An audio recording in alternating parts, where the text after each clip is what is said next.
الرحمن الرحیم۔ ناظرین، میں آپ کا ہوسٹ شیخ صغیر حسین۔ ہم آج موجود ہیں موجوکی میں۔ ہمارے بی این نیٹ ورک کے سی او جناب سید باقر نقوی صاحب، ان کی طبیعت ٹھیک نہیں، تو ان کا احوال معلوم کرنے کے لیے ہم آئے ہیں، اور میرے ساتھ ہیں اپنا پاک نیوز کے سی او شیخ مظفر حسین۔ تو ہم ان سے پوچھتے ہیں کہ اب ان کی طبیعت کیسی ہے۔ جی شاہ صاحب۔ بہت شکریہ۔ پہلے نمبر پہ میں آپ کا شکریہ ادا کروں گا کہ آپ ہمارے پاس آئے، اور میرے پاس الفاظ نہیں ہیں شکریہ کہ کن الفاظ میں آپ کا شکریہ ادا کروں۔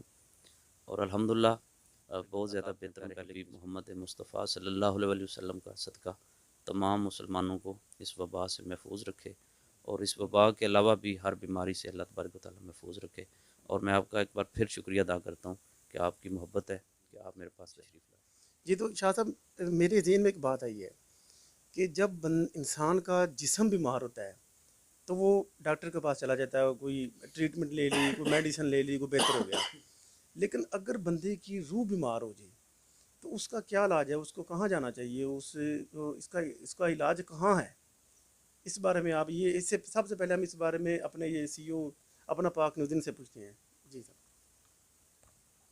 جی بہت شکریہ جی، ہمارے بڑے پیارے بھائی ہمارے محترم جناب سید باقر نقوی صاحب، وہ تھوڑا لیل تھے، تاہم ان کی عادت کے لیے آئے تو الحمدللہ کافی بہتر ہیں، دیکھ کر خوشی ہوئی۔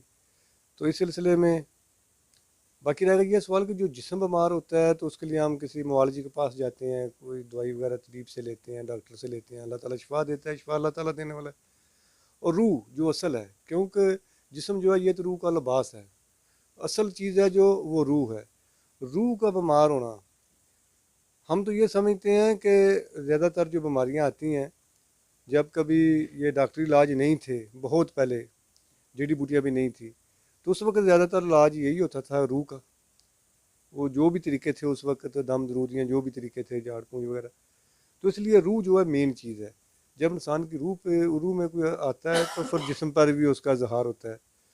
تو باقی بات آپ کی بالکل ٹھیک ہے کہ جسم کا بیمار ہونے سے تو دوائی لی، جسم کا آرام آ گیا، لیکن روح جو ہوتی ہے اس کے لیے بھی معالج ہیں، ماہر ہیں، جن کو ہم روح کا معالج کہتے ہیں، تو ان کے پاس جانا چاہیے۔ اور روح بالکل جیسے جسم بیمار ہوتا ہے ایسے روح پہ بھی کوئی بیماریاں وغیرہ آتی ہیں، لیکن جو اس کے معالج ہیں وہ اس چیز کو بہتر طریقے سے کر سکتے ہیں، وہ ان کے اپنے طریقے ہیں، وہ خواہ اللہ تعالیٰ کے پاک ناموں کے ذریعے کریں، جو ہماری اللہ کی آخری لامی کتاب ہے قرآن مجید، ایک روحانی کتاب ہے جس میں ہر چیز، ہر بیماری کے لیے علاج ہے، شفا ہے، وہ اس ذریعے سے کرے، کیونکہ وہ اس چیز کو وہی بہتر جانتے ہیں تو وہی بتا سکتے ہیں۔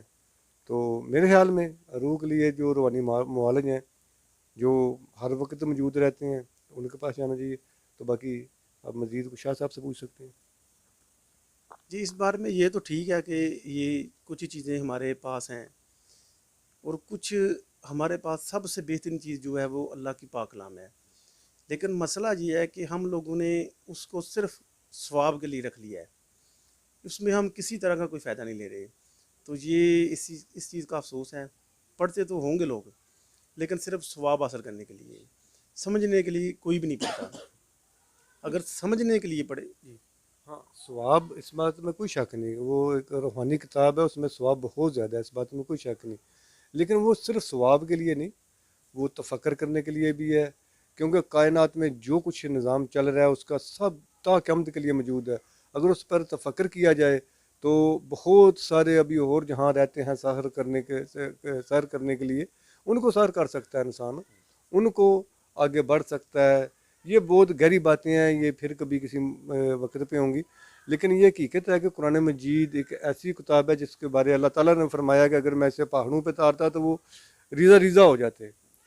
تو یہ ہمارے نبی پاک علیہ وسلم کے قلب معطر پر اللہ تعالیٰ نے نازل فرمائی، ہم تک پہنچی، ہم بہت ممنون ہیں اپنے نبی پاک علیہ وسلم کے جنہوں نے ہمیں حق کی راہ دکھائی۔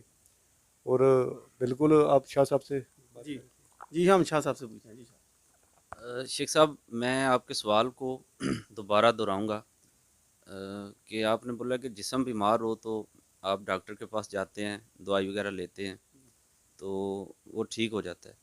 تو یہ جو بدن کی بیماری ہے اس کے بارے میں آپ نے بتایا. تو اب آپ کا سوال ہے کہ یہ روح کی بیماری. تو پہلے نمبر پہ بات تو یہ ہے کہ جب بدن بیمار ہوتا ہے تو اس کا ہمیں پتہ چل جاتا ہے اور پتہ چلتے ہم ڈاکٹر کے پاس جاتے ہیں. تو جو آپ نے سوال کیا وہ بڑا اہم سوال ہے. بدن کی بیماری کا تو پہلے نمبر پہ پتہ چل جاتا ہے. تو کئی بیماریاں ایسی ہیں جن کے لیے ڈاکٹر کہتے ہیں بھی ایسا کریں بھی ٹیسٹ کروائیں. وہ ٹیسٹ کروانے کے اوپر پھر وہ بھی پتہ چل جاتی ہے کہ یہ بیماری ہے یا نہیں ہے. تو سب سے پہلی اہم بات یہ ہے جو آپ کے سوال میں ہے وہ یہ ہے کہ روح جب بیمار ہوتی ہے تو روح کی بیماری کا پتہ کیسے چلے. سب سے اہم سوال تو یہ ہے کہ روح کی بیماری کا پتہ کیسے چلے گا. تو حضرت امام جعفر صادق علیہ الصلوۃ والسلام کے قول و فعل کے مطابق ان کے پاس ایک آدمی آیا. شیخ صاحب انہوں نے آ کے نا امام سے ایک سوال پوچھا. یہ میں جواب وہ دے رہا ہوں کہ پہلے نمبر پہ یہ روح کی بیماری کا کیسے پتہ چلے گا کہ روح بیمار کیسے ہے. اس نے آ کے سوال کیا یا مولا عبادت کرتا ہوں اللہ کی, اللہ کا قرآن پڑھتا ہوں, نہ قرآن پڑھنے کو دل کرتا ہے نہ اللہ کی عبادت کرنے کا دل کرتا ہے. تو امام نے فرمایا تمہاری روح بیمار ہو چکی ہے. اس نے کہا جی یہ کیسے ممکن ہے روح بیمار ہو جائے. تو امام نے فرمایا اچھا تم ایسا کرو آج گھر جاؤ, گھر جا کر نہ اچھے سے اچھا کھانا بناؤ. کھانا جب بن جائے تو اپنے محلے میں ایک اچھا تندرست آدمی اس کا انتخاب کرو, اسے دعوت دو کھانے کی, وہ تمہارے گھر کھانے کے لیے آئے.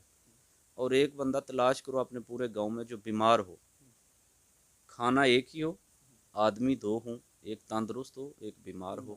جب وہ دونوں آ جائیں تو وہی لذیذ کھانا ان کے آگے رکھنا, تو پھر جو ہوگا وہ مجھے آگے بتانا. وہ اسی طرح اس نے کیا. دوسرا دن آیا امام کے پاس آ کر کہا جی مولا میں نے بڑا لذیذ کھانا بنایا اور دو بندوں کا انتخاب کیا, ایک بیمار تھا ایک تندرست تھا, اس کو بلایا. تو امام نے کہا دونوں نے کھا لیا.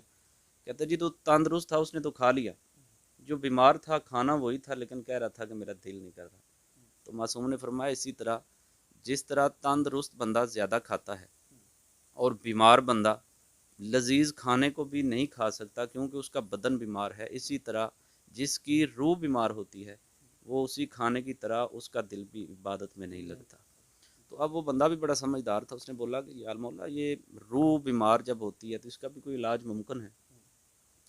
تو ان کے قول کے مطابق جو طب صادق میں بھی یہ علاج, کتاب کا نام ہے طب صادق, اس میں بھی یہ موجود ہے روایت. اور وہ فرمانے لگے کہ جس طرح ہم اپنے بدن کا علاج دو جگہ سے کرتے ہیں اسی طرح روح کا علاج بھی دو ہی جگہ سے ہوتا ہے. تو اس نے پوچھا مولا کیسے؟ فرمایا جب بدن بیمار ہوتا ہے تو بدن کا علاج ہم دو جگہ سے کرتے ہیں, ناک اور منہ کے ذریعے. جب ہماری روح بیمار ہوتی ہے تو ہم دو جگہ سے علاج کرتے ہیں. مولا وہ کون سی دو جگہ ہیں؟ فرمایا کان اور آنکھ. تو شیخ صاحب نے بڑی اچھی بات کی ہے پہلے کہ روح جب بیمار ہوتی ہے تو ہم کان اور آنکھ سے کیسے علاج کر سکتے ہیں. تو امام نے فرمایا کہ اللہ نے جو آنکھ دی ہے اس آنکھ کے ذریعے اللہ کے پاک کلام یعنی قرآن مجید کی زیارت بھی کرے اور کانوں کے ساتھ اچھی اچھی باتیں سنیں, تلاوت سنیں, اور اس کلام پاک کی جو برکت ہے, جو تلاوت ہے, جو ذکر ہے وہ سنیں تو اس کی روح کا علاج ممکن ہے. اور بڑا اہم آپ کا سوال تھا اور بڑی خوبصورتی. اور باقی بات آپ نے دوسرا بھی سوال کیا شیخ مظفر صاحب پر, تو وہ یہ تھا کہ قرآن مجید جو ہے وہ لوگوں نے گھروں میں رکھا ہوا ہے فقط اس لیے رکھا ہوا ہے کہ جی بس جی ثواب. میں سمجھتا ہوں ثواب کے لیے بھی نہیں رکھا, کیونکہ قرآن ایک ایسی چیز ہے اگر ہم اس کو دیکھیں گے اس کو کھولیں گے تو ہی ثواب ملے گا. آپ نے کبھی دیکھا کہ ایسے گھر ہیں جن کے اندر قرآن مجید تو پڑھے ہیں لیکن قرآن مجید کو جب اٹھاتے ہیں تو ان پہ پتہ نہیں کچھ صاف کرتے ہیں. اور زیادہ تر جب بندہ کسی گھر میں بیمار ہو جاتا ہے تو اس کے سراہنے بیٹھ جاتے ہیں, پھر قرآن پاک کی تلاوت کرتے ہیں کہ اس کی روح جلدی قبض ہو جائے. جبکہ قرآن مجید کسی کو مارنے کے لیے نہیں آیا. قرآن مجید ایک ہدایت کی کتاب ہے, ہدایت لے کر آئے, ایک اچھا پیغام لے کے آئے, لیکن ہم ہدایت حاصل نہیں کر رہے. تو میری ریکویسٹ ہے سب سے, دیکھنے والے تمام معزز ناظرین سے, کہ قرآن مجید ایک ایسی کتاب ہے جس میں ہر بیماری کا علاج موجود ہے. ٹھیک ہے, اگر آپ بھٹک چکے ہیں پھر بھی آپ اللہ کے کلام کو پڑھیں تو انشاءاللہ آپ کو ایک اچھی رائے نجات ملے گی, آپ کو بھٹکنے سے بچائے گا, آپ کے اندر ایسی تبدیلی لے کے آئے گا کہ انشاءاللہ آپ دنیا اور آخرت میں دونوں میں سکون. اور جب انسان کسی بھی دنیا کی کسی بھی چیز سے مایوس ہو جائے تو میرا وعدہ ہے, دعویٰ ہے, وہ ایک کام ضرور کرے وہ اس کی مایوسی ختم ہو جائے گی، الجھن ختم ہو جائے گی، بے چینی ختم ہو جائے گی. اور وہ شیخ صاحب کیا چیز ہے، کیا عمل ہے کہ صرف اور صرف قرآن مجید کھولے اور سورہ مزمل کی تلاوت کرے. سورہ مزمل کی تلاوت کرے گا تو اس کی تمام تر بے چینیاں ختم ہو جائیں گی، تمام تر الجھنیں ختم ہو جائیں گی، تمام تر پریشانیاں ختم ہو جائیں گی. جی جی ماشاءاللہ جی، جواب تو بہت اچھا ملا ہے. لیکن اس میں یہ ہے کہ میں سمجھتا ہوں کہ قرآن مجید جو کہ بالکل اس میں سب کچھ، ہر طرح کی شفا ہے، ہر طرح کی ہدایت ہے، اس میں ہر طرح کی رہنمائی ہے.